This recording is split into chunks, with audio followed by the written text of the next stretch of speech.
Berdasarkan kejadian tersebut, terdapat sebanyak 167 korban mulai dari luka ringan, kemudian luka berat hingga meninggal dunia. Jika dibandingkan data pada tahun 2020, memang mengalami penurunan dari segi korban kecelakaan lalu lintas, yang mencatatkan sebanyak 172 korban akibat kecelakaan lalu lintas pada tahun 2020 silam. Namun demikian, jika berdasarkan jumlah kejadian kecelakaan lalu lintas yang terjadi pada tahun 2021 memang mengalami kenaikan jika dibanding tahun 2020.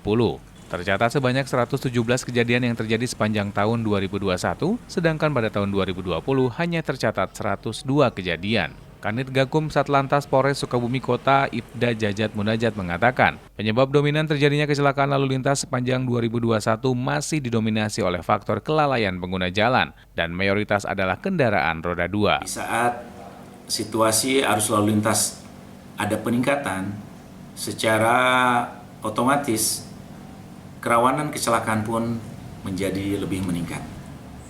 Baik dari 2021 maupun 2020, untuk faktor kecelakaan yang terjadi khususnya di wilayah hukum Polres Sukabumi Kota ini masih tetap didominan oleh human error. Ya, karena apa?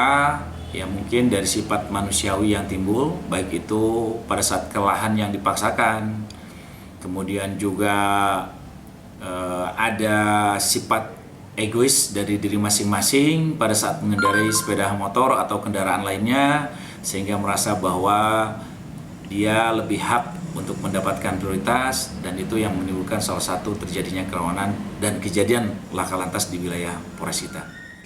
Selain itu, Jajat juga menghimbau kepada seluruh pengguna kendaraan agar selalu mematuhi peraturan berkendara, serta melengkapi kelengkapan berkendara lainnya.